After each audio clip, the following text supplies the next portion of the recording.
Ladies and gentlemen, once again, welcome and a hearty welcome to the next of our speakers in the Speakers Inc.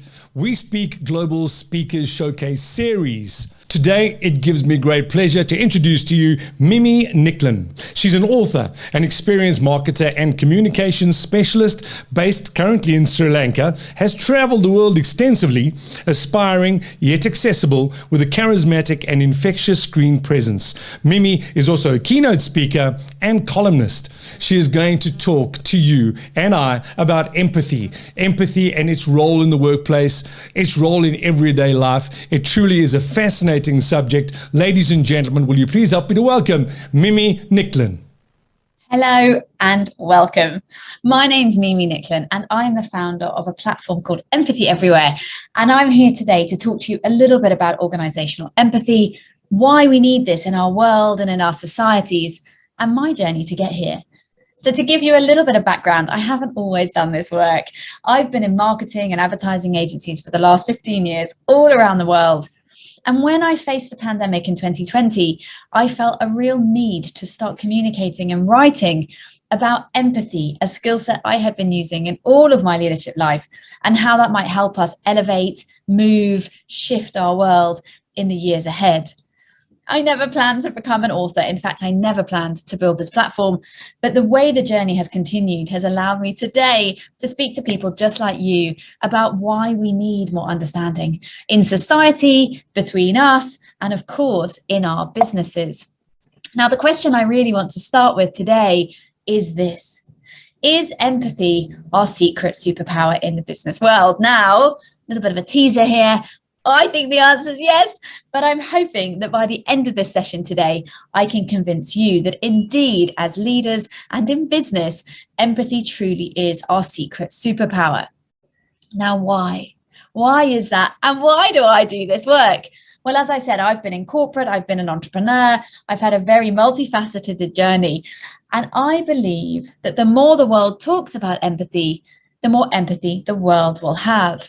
So whilst I have a day job, I'm the CEO of an advertising agency, I spend most of my free time talking to people just like you, to organizations like yours, about why we need empathy.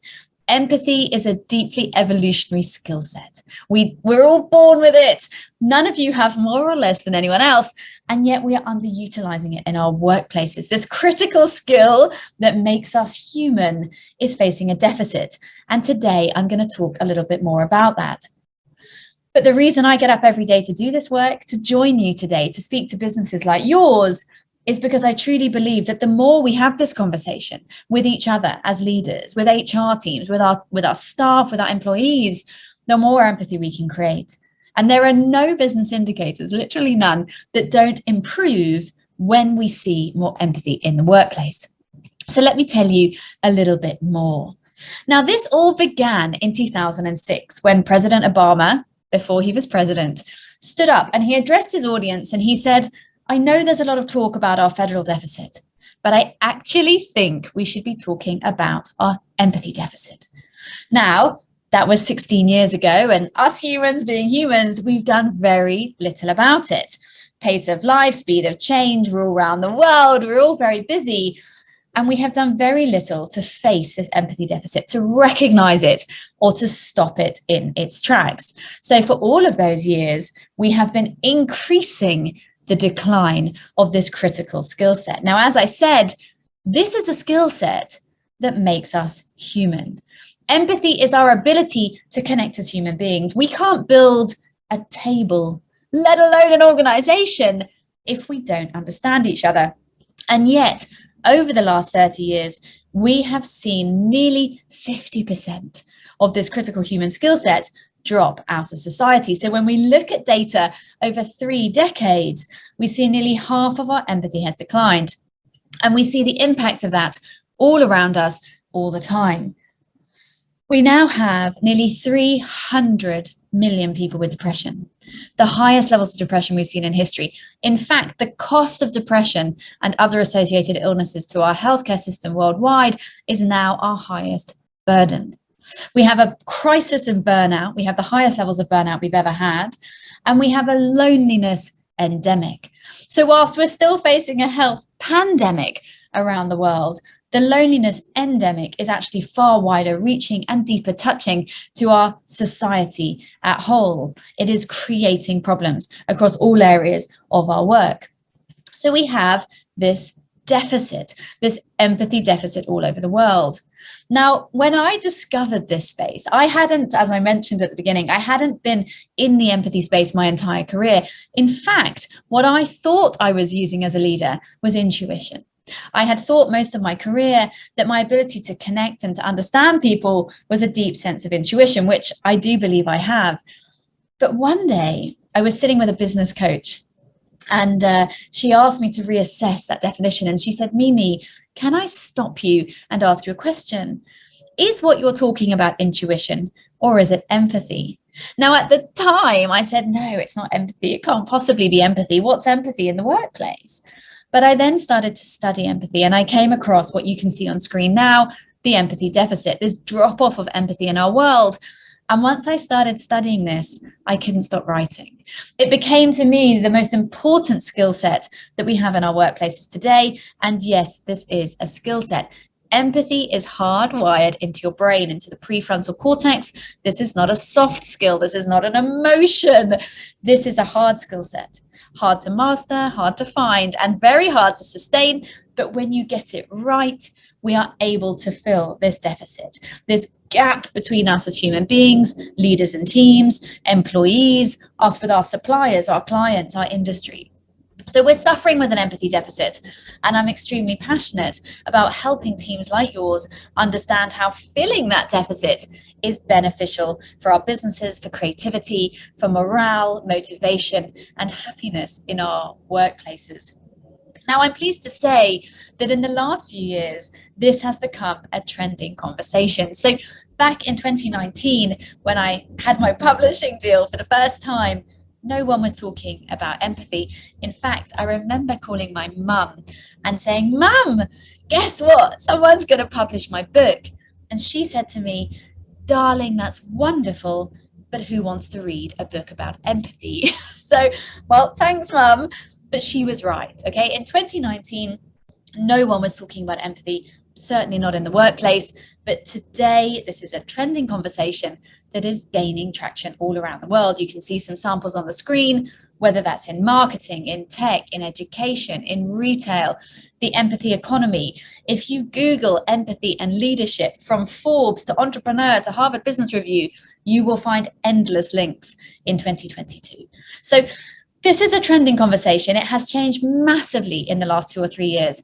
And I'm thrilled to say that this is now a workshop, a keynote, content that there is a huge demand for as more and more businesses tap into this need for deeper understanding in the workplace.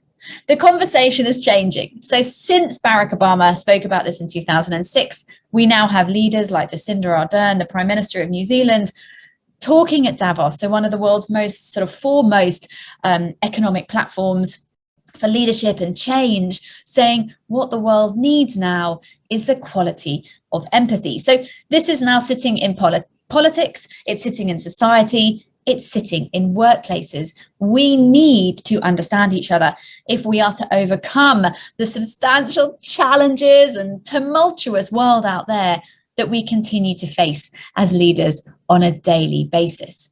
Now, the reality is there is no human that doesn't have the need to be understood. Okay, we are born with the need to be recognized, to be seen, to be heard. And of course, that continues all the way on into our workplace employment, into our lives as team members, because there is no human that won't perform better, feel better, and do better once that understanding is fulfilled. In fact, we see data in all facets of workplace performance that show that when we feel that we have bosses that listen to us or teammates that understand us, that see things from our perspective, we are able to do better. And that is because our brains, from a science, from a physiological point of view, do better when that is fulfilled. As human beings, when we feel seen and heard and understood, our brains are able to work at full capacity. So we see areas such as creativity, strategy, innovation, teamwork, communication all go up because this need for understanding is fulfilled. and I do many workshops around that physiological reality for our employees. So what is it? What is empathy? You've probably all got an idea of what you think it is, and all of those definitions are, needless to say, have grounding and are correct. But for the sake of this workshop today, what is empathy?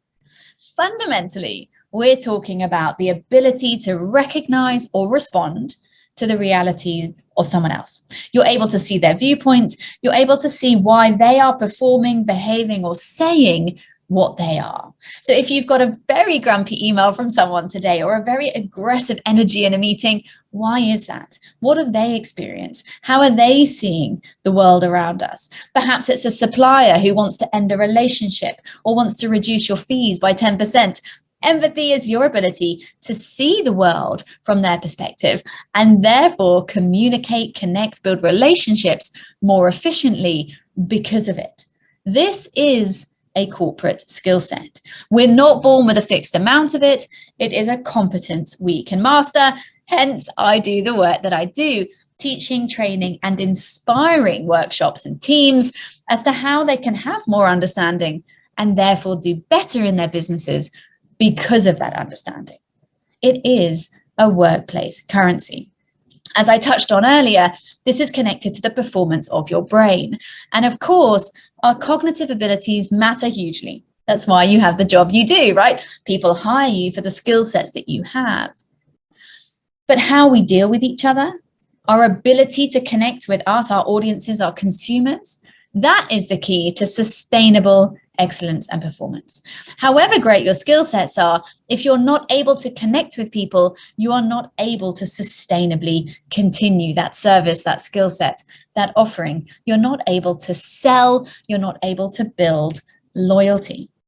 In reality, in the business world, empathy is the force that moves our brands and our businesses to innovate towards market factors, to respond to your audience.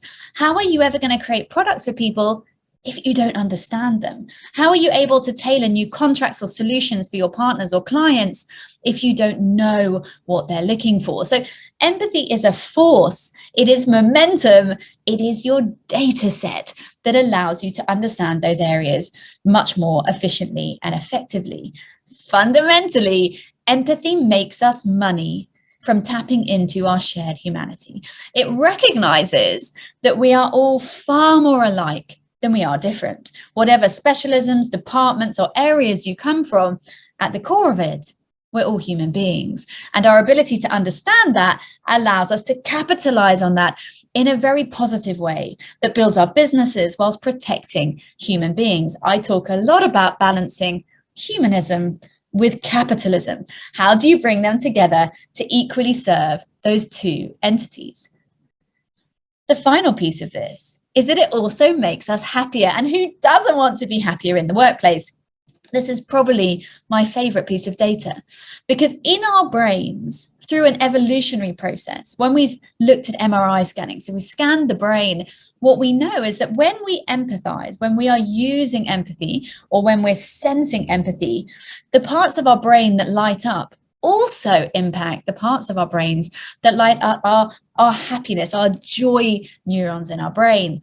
Because as human beings, we knew so deeply that the importance of empathy for the human race to thrive and not just survive, but to connect and grow together, it's so critical to us. We also evolved in a way that made it feel good, to ensure that we are equally building in those two areas. We know that our emotional system is inextricably linked with our cognitive function. The reality is you cannot do brilliantly if the two aren't connected. This is humanity's data set. Without feeling seen, feeling heard, feeling able to communicate with each other, we can't do our jobs. We cannot perform to peak levels if we don't have that understanding in place. This is your data set to understand each other, your business, and the people you work with. It is your competitive edge, particularly in a connected hybrid world where we have team members all over the world, working on screens, working across cultures, languages, time zones. I know this because I run a predominantly virtual advertising agency, and people ask me all the time, how are you doing this? How are you creating teams and creative work and insight? The answer is empathy, is our ability to understand each other, to balance our people beyond our profit. And that doesn't mean instead of profit or more important than profit, but simply beyond, to say we can earn our profits, but we can do that in a way that builds our people and our culture at the same time. Now, what do we know about the data out there in the world that makes this so relevant? First of all, 43% of the workforce is considering leaving their jobs in the coming year. I'm sure you've all heard about the Great Resignation. People are leaving work without the length of thinking and the panic that they once used to have. They're looking to go and fulfill themselves out there in the world. And of course, the pandemic has massively shifted our mindset around that. So we have nearly half of our workforce considering leaving. Why are they doing that? What are they not finding in their workplaces? And how, as you, as people leaders and C-suite, how can you ensure that this trend doesn't impact your business?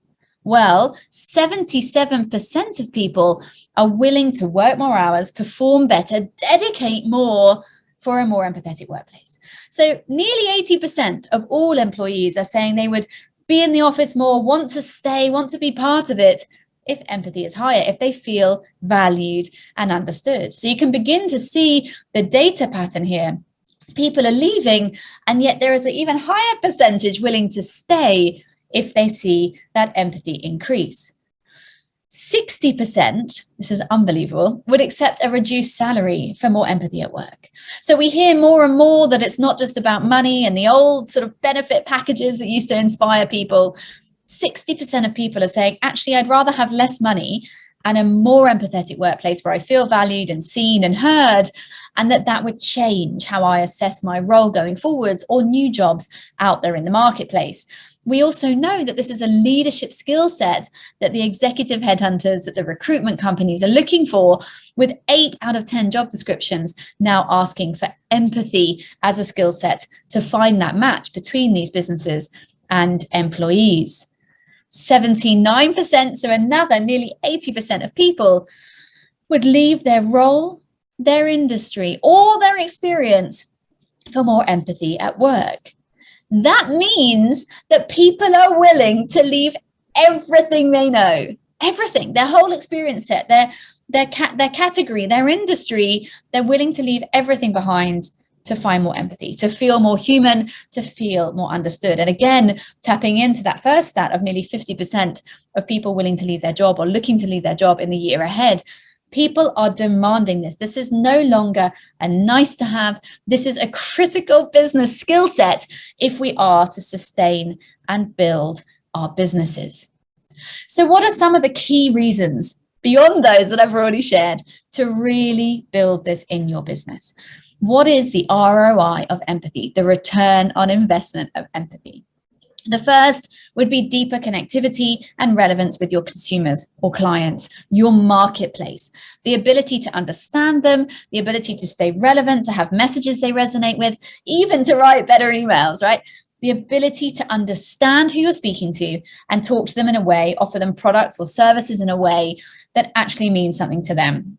The second, I touched a little bit on earlier, is improve creativity. If you want people to have out-of-the-box solutions, innovation, creative thinking, new ways to solve problems, you need to increase your empathy. Again, this goes back to neuroscience and the ability for the brain to perform at its peak.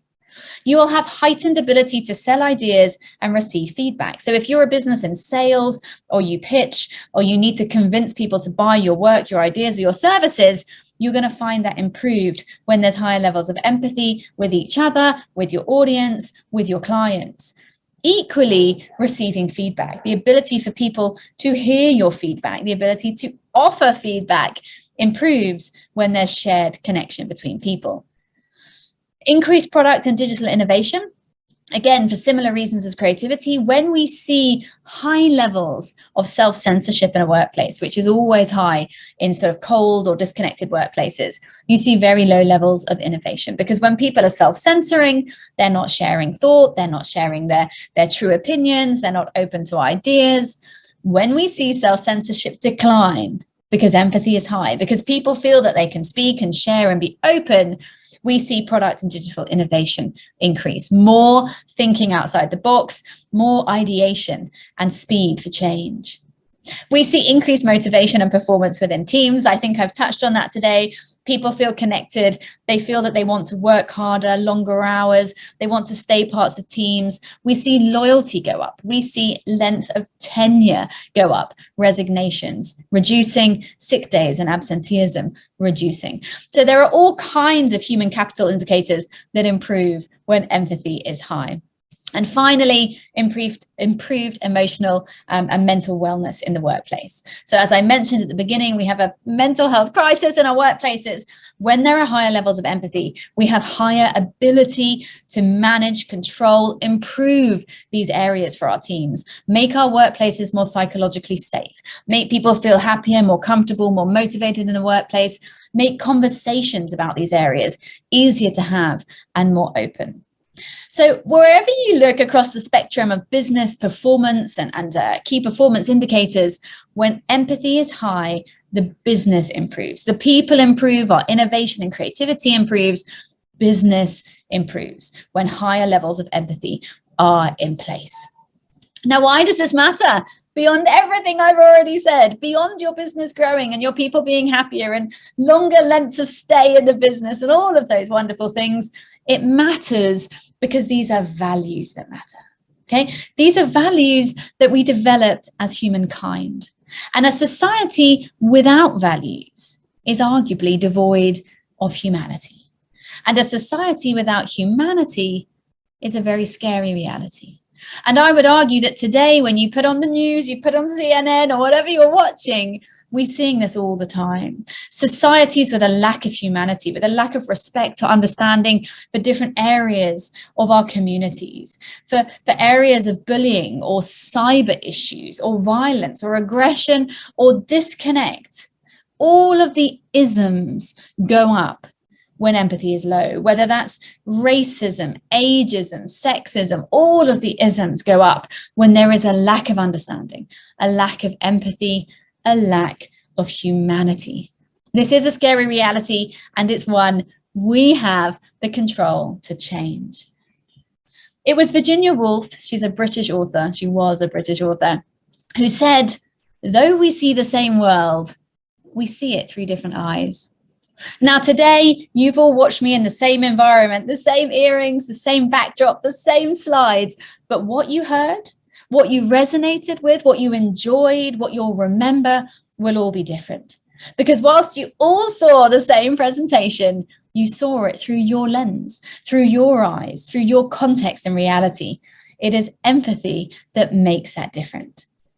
You have the power to create change in your teams, in your workplaces, to improve communication, to build your teams, to improve negotiation, relationships, contentedness, and sort of loyalty scores with your clients and businesses.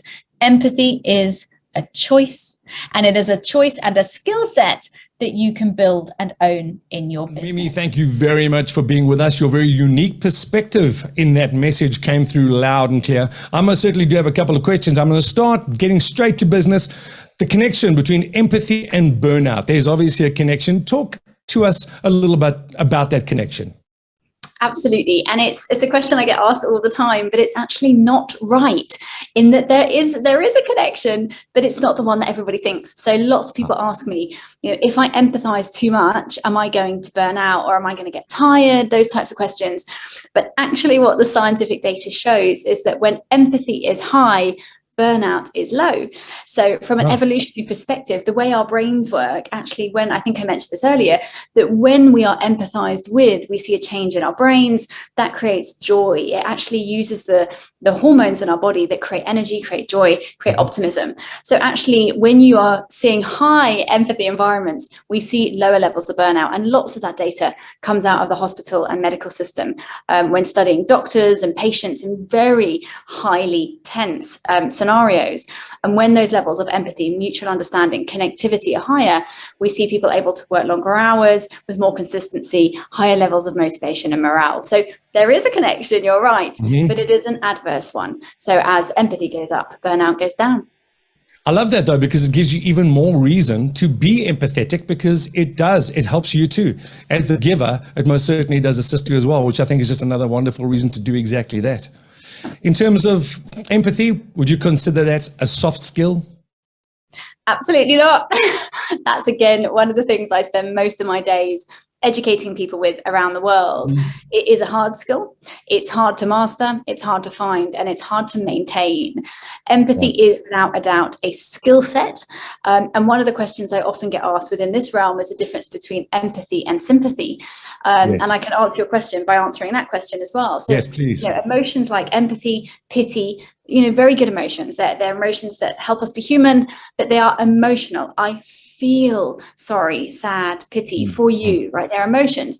Empathy is a skill set. It is the ability to understand context or perspective taking from someone else, right? So we're talking about a skill set that can be nurtured, can be learned, can be passed on. As I mentioned earlier, you're born with it, right? It's built into the prefrontal cortex.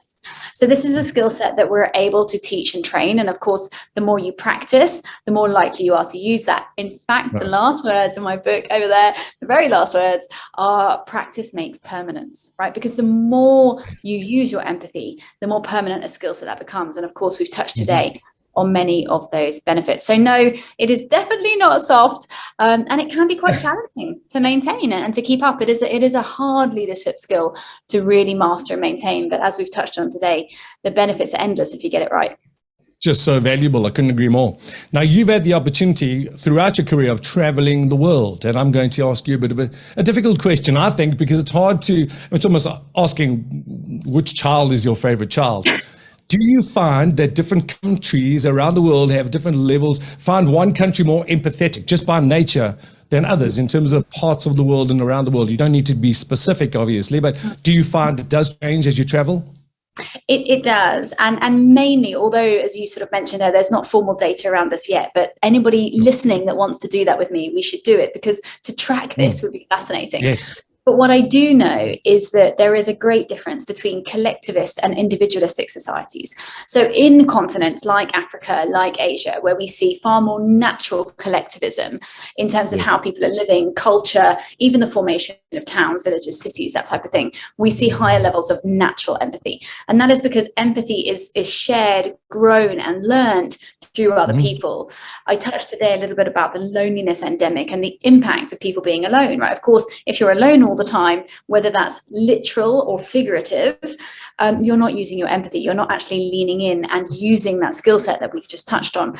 So in cities that are very developed, that are very individualistic, you're looking at kind of cities like London, New York, Chicago, Japan, these types of cities, we are seeing up to 48% of households with one person living in them. So very sort of self-centered households, right? Because there's only one person there. And of course, as human beings, we were sort of built to live in communities, right? We were not meant to be alone. Human beings aren't meant to be alone, which is, of course, why the pandemic was so challenging. So yes, I think without a doubt, when you're sitting in communities and countries that have a more collectivist society, that are more pro-social in the way that they sort of go about their habits and behaviors socially, you do see higher levels of both literal and practiced empathy. Very interesting. And like you say, it really would be worth mining down into that to find out where the specific areas around the world which is more inclined to be so and why so, those types of things. It's very interesting. I'm going to go one step further, though, slightly more contentious maybe. Male, female. Which of those two do you find in your experience is more empathetic? Well, it's not about my experience, it's actually about the data. Again, I like to always go to the data because otherwise we could argue for hours, right? Sure. What the data shows is that from a DNA and a physiological makeup point of view, there is no difference at all, right? So there is lots of debate as to why it seems, or people experience, that women maybe are more able to understand people, slightly more connected, more engaged in that way. And the assumption there is that it is a learned behavior over generations. And that is because, of course, for many generations, the women did stay in the home. They were the primary caregivers.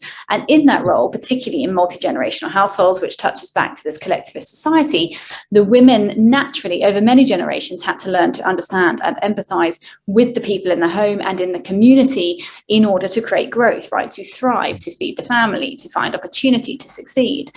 But actually, from a biological or physiological point of view, in terms of our makeup and our brains, there is no difference. And in actual fact, many of the forethinkers in empathy are men. So people like Satya Nadella, who is the CEO of Microsoft, probably one of the most well-known empathetic leaders in the world, has returned $1 trillion in return to his stakeholders, and has a book all about how he uses empathy to do so. So there are many. Raj Sisodia is another one of Whole Foods. So many of the leading thinkers in empathy in the workplace and in culture and in leadership are in fact men. So the short answer is there's no difference, there's no excuse, and we're all born exactly the same.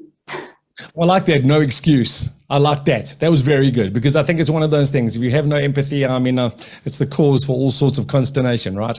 The one thing I do want to ask you, though, as we wind up this short conversation, where do you see yourself in terms of your books? I see the book behind you. I know you travel the world. You speak all around the world. In the next couple of years, what's next for you as Mimi? Oh, big questions. The second book is definitely on its way. And I say it's on its way because I haven't started writing it, but I know what I'm going to write, right? So I'm nearly there. Okay.